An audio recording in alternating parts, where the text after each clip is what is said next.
Buenos días, mi nombre es Rosa Baz y voy a hacer una presentación sobre innovación educativa, aprendizaje de una segunda lengua desde los planteamientos de la neurociencia y con la mediación de recursos digitales. Esta presentación forma parte de un proyecto de investigación mayor enfocado principalmente al aprendizaje del léxico alemán como segunda lengua desde los planteamientos de la neurociencia cognitiva y con la mediación de recursos digitales. En esta presentación vamos a ver, tras una pequeña introducción, el problema, el marco teórico, los objetivos, la hipótesis, la metodología que se ha llevado, la aplicación y las conclusiones a las que se ha llegado en esta investigación. Se parte del planteamiento de que las necesidades educativas de la sociedad del siglo XXI son necesidades muy diferentes a las que existían en siglos anteriores.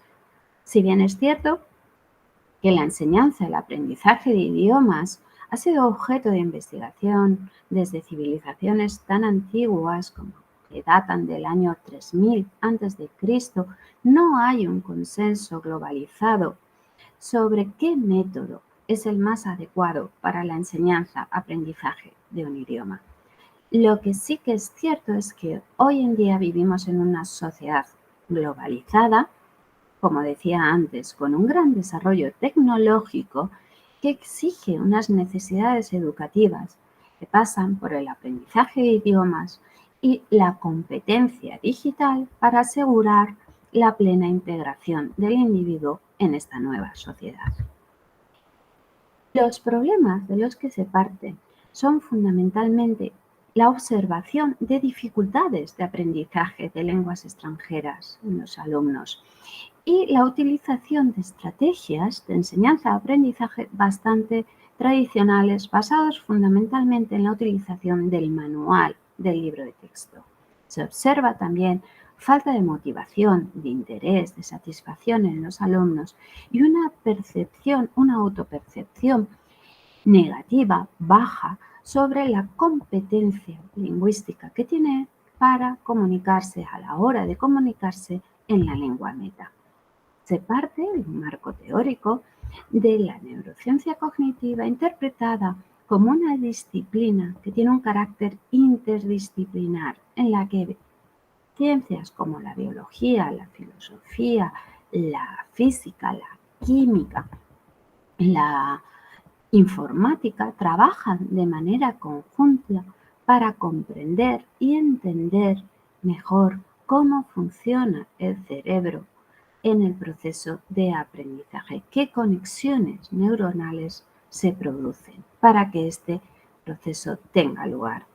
Esto ha sido posible en las últimas décadas gracias a, como digo, al desarrollo tecnológico que ha permitido avanzar muchísimo en este estudio mediante técnicas no invasivas de investigación del cerebro.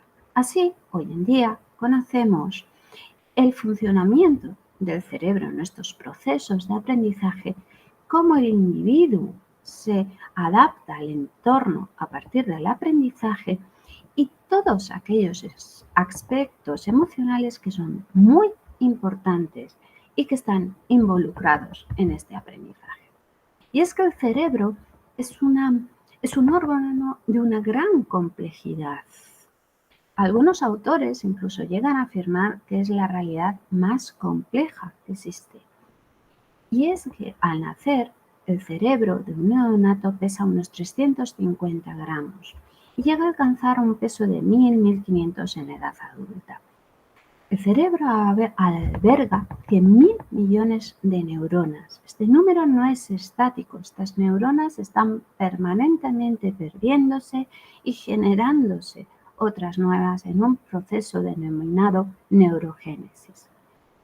Las neuronas, además, realizan un permanente proceso de transmisión de información de unas a otras en unas conexiones que se les denomina sinapsis, que pueden ser tanto de origen químico, mediante la liberación de neurotransmisores, o eléctrico, El caso es que el aprendizaje se ha observado, se ha investigado, que se produce más por la reestructuración de estas conexiones neuronales que por la creación de nuevas conexiones.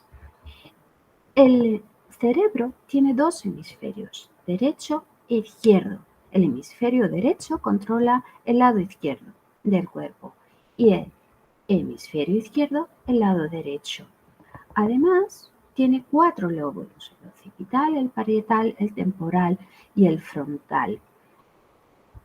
El cerebro es un cerebro triuno, está compuesto de 3 cerebros. Por orden de evolución, el cerebro reptiliano es el primer cerebro y se encarga de las funciones automáticas del organismo, tales como, por ejemplo, la respiración, la circulación, la reproducción, la sensación de hambre o de sed.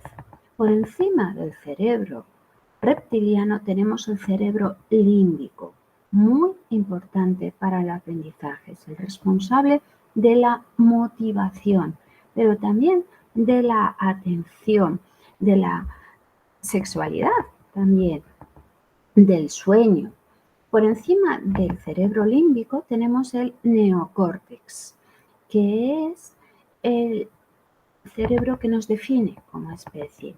En él están las funciones ejecutivas superiores, entre las que se encuentra el lenguaje, objeto de estudio en nuestra investigación.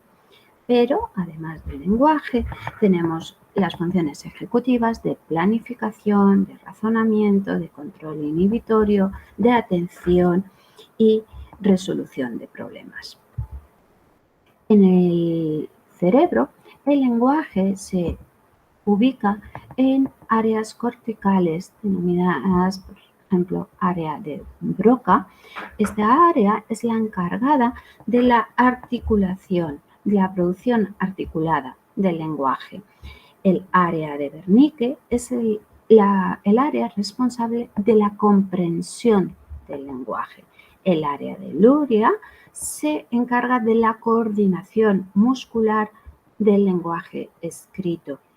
El área de Vernier es el área que asume la comprensión de textos escritos tras estímulos visuales y el área de Exner encargada de la escritura junto con el área de Luria.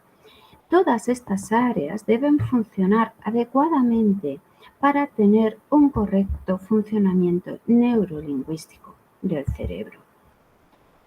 A pesar que, como he dicho antes, el hemisferio derecho y el hemisferio izquierdo del cerebro trabajan de manera coordinada y global, sí que se ha observado una lateralización del lenguaje en el hemisferio izquierdo. Como ya intuyó don Santiago Ramón y Cajal, Premio Nobel de Fisiología y Medicina en 1906, el cerebro tiene una capacidad que se la denomina neuroplasticidad. Esta es una capacidad de adaptarse y cambiar su fisiología a través de la creación de nuevas conexiones neuronales y de la reestructuración de las mismas. Esto permite conocer, saber hoy en día que el aprendizaje permanente es posible, el aprendizaje a lo largo de toda la vida. Y aunque hay periodos sensibles, como por ejemplo en el caso de la adquisición de una lengua, se considera por algunos autores entre el nacimiento y los 7 o 8 años de edad, es posible adquirir después de esta edad una competencia de una lengua extranjera mediante una adecuada instrucción. Es decir, las estrategias de enseñanza-aprendizaje que se utilizan son determinantes para que ese aprendizaje de una lengua extranjera sea competente. En este escenario, el docente tiene un papel fundamental como mediador de este aprendizaje centrado en la autonomía del propio alumno. El bilingüismo, por otra parte, permite cambios estructurales que la neurociencia ha demostrado que suponen beneficios para toda la vida. Favorece la plasticidad neuronal y además retrasa el envejecimiento. También se ha estudiado la importancia que tiene la repetición, porque favorece la memoria y la consolidación de la memoria a largo plazo. En esta diapositiva vemos unas áreas, por ejemplo en azul, el área de Broca, en verde el área de Wernicke, en las que se localiza el lenguaje en el cerebro. Por lo tanto, las aportaciones de la neurociencia nos permiten conocer todos aquellos factores que son positivos para el aprendizaje, como por ejemplo la motivación, la creatividad, la innovación, emociones positivas, que hablábamos antes, cerebro límbico, la atención, la curiosidad, el interés, la sociabilización, las relaciones interpersonales, el sueño, la alimentación, el deporte, ambientes agradables y también nos permite conocer todos aquellos factores que pueden bloquear, dificultar el aprendizaje y en el peor de los casos incluso el abandono. La falta de autoestima, la falta de confianza, el miedo, el estrés. Se considera que un nivel de estrés moderado favorece el aprendizaje y la memoria. Ahora bien, el estrés crónico es una causa de fracaso en el aprendizaje, muy importante. Los objetivos de esta investigación, por tanto, es analizar las aportaciones que realiza la neurociencia al proceso de aprendizaje de una lengua extranjera. Queremos también mostrar el aspecto neurocientífico de algunos recursos digitales y, a partir de aquí, presentar estrategias de enseñanza que ayuden a mejorar la práctica educativa a nivel curricular y emocional. Se parte de la hipótesis de investigación que estas metodologías basadas en la neurociencia y mediadas por recursos digitales van a permitir mejorar los resultados académicos y el bienestar personal. Se ha llevado a cabo una metodología mixta de investigación-acción mediante métodos cualitativos como cuestionarios a docentes y alumnos, entrevistas a expertos, diario de observación, análisis de los manuales que se utilizan en clases y métodos cuantitativos mediante la realización de tests. Se ha aplicado en 3 fases, con una primera fase de análisis de necesidades que parten de los resultados obtenidos de los cuestionarios y la triangulación de diferentes fuentes para dotar de validez y de fiabilidad al estudio. Y estos datos obtenidos nos permiten realizar un diseño de estrategias basadas en estas aportaciones de la neurociencia para después implementarlas y llevar a cabo un seguimiento. Estamos en una fase todavía de investigación en curso, por lo tanto no tenemos resultados definitivos. Se utilizan estrategias multimodales, multisensoriales que supongan retos, cierto grado de dificultad, que estimulen a mayor número de estímulos, mayor número de conexiones neuronales se realizan en el cerebro, que promuevan aprendizajes significativos, dinámicos, que permitan la adquisición de competencias y habilidades, la sociabilización, la toma de decisiones y emociones positivas. Se concluye que el conocimiento de cómo funciona el cerebro ayuda al diseño de estrategias de enseñanza-aprendizaje y los recursos digitales son una herramienta de apoyo útil en estas estrategias. Además, se observa que se mejora la atención, la motivación, la creación, la satisfacción, la innovación, el interés, con una consiguiente mejora de los resultados académicos y de la propia percepción de los alumnos en cuanto a su competencia. Muchísimas gracias y aquí les dejo este correo por si se quieren poner en contacto conmigo. Un saludo. Gracias.